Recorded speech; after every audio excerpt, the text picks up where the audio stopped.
Uncle मेरे लिए एक सैंडविच देना। अभी बना देता हूँ बेटी।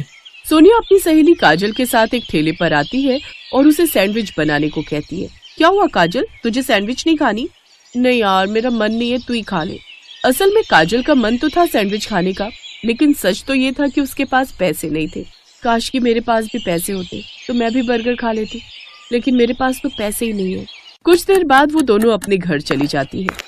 घर लौटते वक्त काजल अपने मन में बस एक ही बात सोच रही थी, पता नहीं आज भाभी ने खाने में क्या बनाया होगा, काश की रात को कुछ अच्छा खाने को मिल जाए। कुछ देर बाद काजल घर पहुंचती है। भाभी खाने में क्या बनाए? खाने में घिये की सब्जी बनाई है काजल, चल हाथ धो लो, मैं खाना लगा देती हूँ।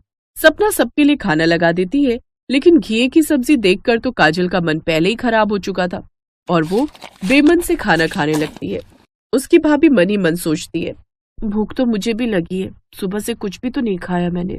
सपना सुबह से भूखी थी क्योंकि उसे बिल्कुल भी ऐसी सब्जियां खाने की आदत नहीं थी। उसने अपने मायके में ऐसी सब्जियां कभी नहीं खाई थी। अपने ससुराल से अच्छी तो मैं अपने मायके में ही थी, कम से कम मुझे वहाँ खाने पीने की तो कोई कमी नहीं थी। तभी उसका पति, अरे क्या हुआ सपना, तुम खाना नहीं खा रही? तुम क्यों मुंह फुलाकर बैठी हो? हमारी शादी को भी 2 महीने तो हुए हैं और यहाँ रोजाना ही घिया तोरी बनती है, वो भी इसलिए क्योंकि ये हमारे घर के आंगन में उगते, लेकिन इसके अलावा तो कुछ और अच्छा नहीं बनता। ओहो, तुम चिंता मत करो, जब मेरी तनख्वाह आ जाएगी ना तब मैं तुम्हें 10 तरह की सब्जियां खिलाऊंगा, ठीक है? उसकी बात सुनकर सपना चुप हो जाती है। फिर शाम को उनकी सास पड़ोस की काकी के खेत से साग तोड़कर घर लाती है। बहू कहाँ हो तुम? देखो तो मैं ये पालक लाई हूँ, ऐसा करना शाम को खाने में यही बना लो।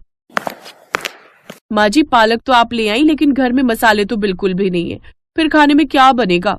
बहू तुझे मुझे ये बात सुबह बतानी चाहिए थी ना, मैं बेटों से कहकर मंगवा लेती। तभी छोटी बहू सपना भी वहां आ जाती है। जेठानी जी आज खाने में क्या बनाना है, तोरी या घिया? माँ जी पालक लाई है। अच्छा माँ जी आप पालक लाई हैं, तो साथ में पनीर भी ले आती, हम पालक पनीर ही बना लेते। ये सुनकर सास उसे गुस्से में देखती है। सपना चुप हो जाती है। फिर सास जब वहां से चली जाती है तब हरा साग तो बनता है, लेकिन कोई सब्जी ऐसी नहीं होती कि जिसे खाने का मन करे। अब आप इस पालक को ही देख लीजिए, इसको देखो भला कोई इसे कैसे ही खा लेगा, रोज बस एक ही सब्जी। पता है मेरे घर पर 2-2 सब्जियां बनती थी। अच्छा लेकिन मैं तो कई सालों से ये गरीबी बर्दाश्त कर रही हूँ, अब तुम भी इसकी आदत डाल लो। फिर सब लोग मन मारकर उस सब्जी को खाने लगते हैं। सब्जी में थोड़ी मिर्च कम है, और अभी कुछ दिन पहले तो खाया था हमने मुफ्त का पालक, जो मिल रहा है ना उसमें कमी निकालने की जरूरत नहीं है।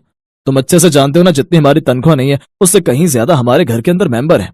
बिल्कुल सही कहा राजेश ने, हम सब इतने सारे लोग हैं तो कुछ अच्छा कैसे ही बन सकता है। लेकिन पिताजी घर में एक बार में 2 सब्जियां तो बननी चाहिए। अगर किसी को एक सब्जी पसंद ना आए तो कम से कम वो दूसरी सब्जी तो खा ही सकता है ना। लेकिन नहीं, यहाँ तो बस एक ही बार में एक ही सब्जी बनती है। 2 तरह की सब्जी? शायद तुझे नहीं पता कि घर में कभी कुछ अच्छा बनाने की सोचो या 2-3 तरह की सब्जियां तो समझ 300 रुपए तभी खत्म हो गए। ये तो सिर्फ हमें ही पता है कि इस घर का गुजारा कैसे चल रहा है। यहाँ तो कुछ भी बात कहो तो लेक्चर मिल जाता है। कुछ ऐसे हालात थे इस बड़े से और गरीब घर के, जहाँ सच में ही घर के सभी लोग अच्छा खाना खाने के लिए तरस गए थे। कुछ दिन बाद गली से एक गोलगप्पे वाला जा रहा होता है, जहाँ बहुत से गांव के लोग खड़े होकर गोलगप्पे खा रहे होते हैं। हाय मेरा भी कितना मन कर रहा है गोलगप्पे खाने का, लेकिन मुझे तो खुद गोलगप्पे खाए हुए बहुत दिन हो गए। लेकिन छोड़ना, जो चीज मिल ही नहीं सकती उसकी क्या ही ख्वाहिश करनी। चलो चलकर अब इन 100 रुपए से आटा लेकर आती है, नहीं तो माँ जी खूब सुनाएंगी। वो दोनों देवरानी जेठानी बाजार चली जाती है, जहाँ उन्हें एक रेस्टोरेंट से बहुत ही अच्छी खुशबू आ रही थी। वाह दीदी कितनी अच्छी खुशबू आ रही है, जी तो चाहता है यहाँ से खाना चुरा कर भाग जाऊं। कई बार मेरा भी बड़ा मन होता है कुछ अच्छा खाने को। मैंने तो शादी से पहले भी गरीबी देखी और शादी के बाद भी। पहले सोचती थी कि शादी के बाद अपने सारे शौक पूरे कर लूंगी, लेकिन यहाँ के हालात तो और भी बदतर है। अब तो मैंने सारी उम्मीद ही छोड़ दी है कि कभी हमें भी बढ़िया खाना खाने को मिलेगा। हम गरीबों की थाली में एक से दूसरी सब्जी होना ही बड़ी बात होती है। एक वक्त में केवल एक ही सब्जी नसीब होती है, वो भी बड़ी मुश्किल से। हाँ क्या करें, हम लोगों को मजदूरी करके जो पैसे मिलते हैं उससे केवल एक वक्त का खाना ही नसीब हो पाता है। शायद यही हमारा नसीब है। चल अब घर चलते हैं। दोनों देवरानी जेठानी उदास मन से घर लौट रही थी कि उनकी नजर नदी में डूब रही एक बच्ची पर जाती है। बचाओ बचाओ! अरे वो देखो कोई बच्ची वहाँ डूब रही है, हमें उसे बचाना होगा। लेकिन उसे बचाएंगे तो तब ना जब हमें खुद तैरना आता होगा। हाँ तैरना तो मुझे भी नहीं आता, लेकिन फिर भी हमें उसे बचाना होगा। अब वो दोनों जैसे तैसे करके एक दूसरे का हाथ पकड़कर उस नदी तक जाती है और उस बच्ची को डूबने से बचा लेती है। भगवान का लाख लाख शुक्र है कि इसकी जान बच गई। लेकिन अब हमें कौन बचाएगा? क्या मतलब? मतलब ये कि माँ जी ने जो आटा मंगवाया था वो तो इस छोकरी को बचाने के चक्कर में उस नदी में ही बह गया। क्या? ये तूने क्या किया? अब यहाँ मछली आटा खाकर दावत मनाएंगे और घर में हमें आज भूखे पेट ही सोना पड़ेगा। अब तो जो रोज एक सब्जी नसीब होती थी आज तो वो भी खाने को नहीं मिलेगी। ना जाने क्यों भगवान हम गरीबों पर ये सब अत्याचार करता है। उनकी बातें सुनकर वो बच्ची बोली, फिक्र मत करो, अब आज के बाद तुम लोगों की सारी चिंताएं खत्म हो जाएंगी। तभी वो बच्ची एक परी के रूप में बदल जाती है। हे भगवान, जादू! ये तो परी बन गई। हाँ, मैं एक परी हूँ जो परी लोक से धरती लोक पर घूमने आई थी और यहाँ पर इंसानों की परीक्षा ले रही थी।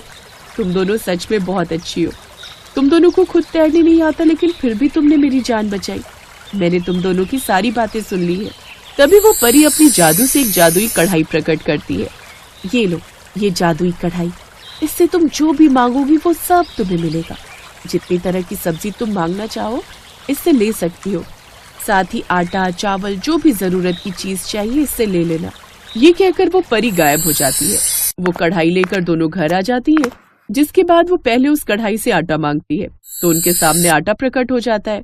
ये तो सचमुच चमत्कार हो गया। ए जादुई कढ़ाई, अब तो जल्दी से हमें पालक पनीर दे दे, बहुत दिन हो गए खाए हुए। तभी उनके सामने पालक पनीर प्रकट हो जाता है। इसके बाद मटर पनीर, दाल मखनी, फ्राई गोभी, कटहल, मलाई चाप, ऐसी 10 तरह की सब्जी वो मांगती है।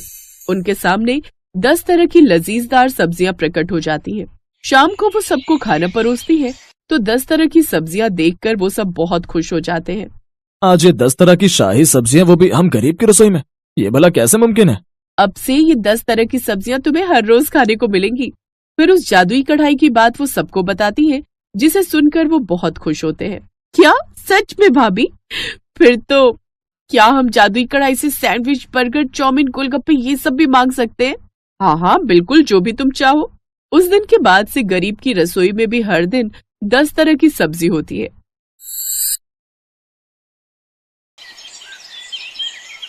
रवि, तुम्हें पता है मेरी सहेली वर्षा ने 1.5 लाख का फ्रिज खरीदा है। वो आजकल वो जो अलमारी वाला चल रहा है ना, वो खरीदा है उसने। और एक तुम हो। मैं तुमसे कब से कह रही हूँ कि एक माइक्रोवेव लेकर दे दो, वो भी नहीं लेकर देते हो। फ्रिज देखो इतना पुराना हो गया है। सुनो ना, हम भी अपनी रसोई में नए सामान लेते हैं, अपनी रसोई को नया बनाते हैं, बिल्कुल अमीरों की जैसी रसोई। शालिनी, तुम जानती हो शादी के तुरंत बाद मैंने ये फ्लैट लोन पर लिया था। अभी इसकी भी किश्त भर रहा हूँ, ऊपर से घर का खर्चा और भी बहुत सारे खर्चे हैं। मेरे लिए अभी इतने पैसे निकालना बहुत मुश्किल है। तुम्हारी सहेलियां बहुत अमीर हैं, वो ये सब आराम से ले सकती हैं, पर तुम तो मुझे समझ सकती हो ना। शालिनी रवि का हाथ झटक देती है और चाय का कप और प्लेट उठाकर रसोई में चली जाती है। किस्मत मेरी ही खराब है जो मैंने तुमसे शादी की। मेरे पापा तो मेरे लिए बड़े बड़े घरों के रिश्ते बता रहे थे, पर मैं ही पागल थी जो तुमसे प्यार कर बैठी और तुमसे लव मैरिज करने की जिद कर ली। एक तो पहले ही ठीक ठाक घर में पैदा हुई जहाँ इतने पैसे नहीं थे, शादी हुई वो भी ऐसे घर में जहाँ पर पैसे के नाम पर कंजूसी ही है, सूंघ सूंघ कर पैसे खर्च करो। शालिनी अभी बोल ही रही थी कि उसकी सास मंदिर से आ जाती है। वो शालिनी की बातें सुन चुकी थी।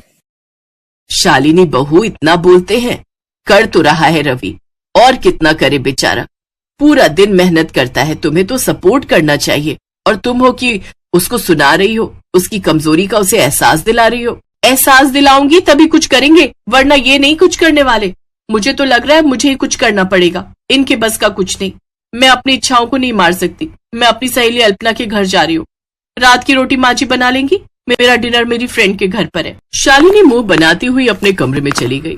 रवि अपने काम पर चला गया और उसकी सास दूसरे कामों को देखने लगी। शाम के समय शालिनी अपनी सहेली अल्पना के घर जाती है। शालिनी जब कल्पना की रसोई देखती है तो वो हैरान रह जाती है। अल्पना की रसोई आलीशान थी, वहां पर भी सभी तरह के बढ़िया किचन इलेक्ट्रॉनिक रखे हुए थे। शालिनी की सहेली वर्षा भी वहां आई हुई थी। अल्पना, तुम्हारी रसोई तो बहुत अच्छी है, मेरी रसोई में तो ये सब है ही नहीं। तुम लोग ये सब कैसे इतना खरीद लेते हो? क्या हस्बैंड पैसे देते हैं या फिर और कौन देगा? हस्बैंड ही देते। जब शादी की है तो हमारे खर्चे तो उन्हें उठाने ही पड़ेंगे ना। लेकिन ऐसा नहीं है, वो मेरी ननद ना थोड़ी कम पैसे वाली है, तो जो फ्रिज मैंने लिया है उसे बहुत पसंद आया था, उसने भी खरीदा है पर किश्तों में लिया है। अगर तू चाहे तो तुझे भी किश्तों में फ्रिज मिल सकता है, बस थोड़े पैसे पहले देने पड़ते हैं, उसके बाद तुम्हारी इंस्टॉलमेंट्स बन जाती है। क्या तू सच कह रही है? कितने पैसे देने पड़ेंगे? वो मैं अभी अपनी ननद से पूछ लेती हूँ, वो तो बहुत कुछ किश्तों में लेती रहती है। उन्होंने तो धीरे धीरे करके पूरी रसोई ऐसी बना दी अपनी कि पूछो मत। महंगी से महंगी क्रॉकरी, बढ़िया बढ़िया इलेक्ट्रॉनिक आइटम्स, सारी किचन ऐसी उनकी सजी रहती है। वर्षा की बातें सुनकर शालिनी के मन में लालच आ जाता है और वो भी अपनी सहेली के कहने पर रसोई के लिए महंगा वाला फ्रिज खरीद ही लाती है। शालिनी, ये क्या है इतने बड़े बक्से में? माँ जी, मैंने वो बताया था ना आजकल अलमारी वाले फ्रिज चल रहे, मैंने वही खरीदा है। 1.5 लाख का फ्रिज है, मैं तो बहुत खुश हूँ। 1.5 लाख? पर इतने पैसे कहाँ से आए बहू? अरे माँ जी, 1.5 लाख रुपए एक साथ नहीं दिए, मेरी किश्तें बनी है। 2 साल तक हर महीने थोड़े थोड़े पैसे देने हैं। बस अब मैं इसको बढ़िया से रसोई में सजा देती हूँ, फिर इसमें अच्छे अच्छे सामान लाकर रखूंगी। उस दिन के बाद शालिनी ने रसोई की हर चीज किश्तों में खरीदना अपनी आदत बना लिया। वो तो अपनी रसोई को बिल्कुल अमीर रसोई बनाना चाहती थी, इसलिए आज फ्रिज, कल महंगा वाला माइक्रोवेव, फिर जूसर, कभी फूड प्रोसेसर। इस समय शालिनी के ऊपर कम से कम 8 से 9 लाख का कर्ज था। आज फिर शालिनी ने एक कॉफी मशीन मंगवा ली जिसकी कीमत 75,000 रुपए थी। तभी रवि आ जाता है। उस समय शालिनी की सहेलियां चाय पर आई हुई थी। शालिनी उनके सामने अपनी रसोई की चीजें दिखा रही थी। कैसी लगी मेरे नए कॉफी मशीन की कॉफी? वर्षा, थोड़ी और लो। सचमुच कॉफी तो इस कॉफी मेकर में बहुत टेस्टी बनी है। वैसे तेरी रसोई बिल्कुल अमीरों वाली बन गई है। अब ना इस रसोई को तुड़वाकर एक नया मॉड्यूलर किचन बनवा ले, सारा सामान तेरा उस किचन में सेट हो जाएगा। हाँ वर्षा ठीक कह रही है, अल्पना की किचन तो तूने देखी है ना? मैंने भी अल्पना की जैसी किचन बनवाई है, सब कुछ स्टील की और वुड के दरवाजे, अलमारियां बहुत बढ़िया होती है, पूरा मॉडर्न किचन बन जाता है। इसमें भी तू बनवाने के बाद थोड़े थोड़े पैसे दे सकती है, पूरे पैसे एक साथ देने की जरूरत नहीं। अच्छा, कितने लाख की बन जाएगी? वो तो तेरे ऊपर डिपेंड करता है कि तू उसमें कितना खर्च कर सकती है। वैसे 1 लाख से 5 लाख के बीच में आराम से बन जाएगी। वो मैं तेरी बात कर दूंगी, है मेरी जानकारी में वो थोड़े थोड़े पैसे लेकर बना देंगे। ठीक है, मैं प्लान करती हूँ। अच्छा तुम लोग कॉफी पियो, मैं तुम्हारे लिए अपने नए एयर फ्रायर में बने स्नैक्स लेकर आती हूँ। शालिनी, रवि बहुत देर का आया हुआ है, मेरे कमरे में बैठा है, वो थोड़ा परेशान है। आप? अच्छा मैं देखती हूँ। क्या हुआ रवि? माँ जी कह रही है कि तुम थोड़े परेशान हो। हाँ, वो हमारी कंपनी बंद हो रही है तो इसी वजह से ये लास्ट मंथ है जो हम लोग जाएंगे। फिर अगले महीने से मुझे कहीं और नौकरी ढूंढनी पड़ेगी। तुम्हारी नौकरी छूट गई, पर तुम तो मुझे इस महीने कुछ पैसे देने वाले थे। इसीलिए तुम्हें समझाती थी बहू, पर तुम मेरी बात सुनती कहाँ थी। हमारे बड़े बुजुर्ग कह गए हैं कि जितनी चादर हो उतने पैर पसारने चाहिए। मैंने सोच लिया है माँ जी, मैं ये सब चीजें बेच दूंगी। जब मैं पैसे ही नहीं भर सकती तो मैं ये सब चीजें रखकर क्या करूंगी? पता नहीं रवि की नौकरी कब लगेगी, और जब लगने के बाद भी 1 महीने बाद पैसे आएंगे, और घर में दूसरी चीजों के लिए भी पैसों की जरूरत है। शालिनी अभी बात कर ही रही थी कि उसकी सहेली अल्पना और वर्षा आ जाती है। वो सारी बातें सुन चुकी थी। शालिनी, वो मेरा पर्स यहाँ रह गया था, परेशान मत हो, तू हमारी दोस्त है और दोस्त हमेशा दुख सुख के साथ ही होते हैं। हमने तुझे ये सब खरीदने के लिए उकसाया था और हम ही तुझे हल बताएंगे। देख, मैं ये नहीं कहूंगी कि तू हमसे कर्जा लेकर किश्तें भर, बल्कि मैं ये कहूंगी कि तू नौकरी कर। सच, अगर ऐसा हो सकता है तो मैं तुम दोनों के साथ काम जरूर करूंगी। Thank you Kalpana, thank you Varsha, तुम दोनों मेरी सबसे प्यारी दोस्त हो। शालिनी की आंखों में खुशी के आंसू आ जाते हैं और अपनी सहेलियों की वजह से उसे हिम्मत मिलती है। और आज शालिनी की दोनों सहेलियों ने उसका साथ दिया और धीरे धीरे करके शालिनी ने मेहनत के साथ अपनी सारी किश्तें उतार दी। साथ ही घर की आर्थिक स्थिति में भी बहुत सुधार हो गया, क्योंकि अब रवि और शालिनी दोनों वर्किंग थे।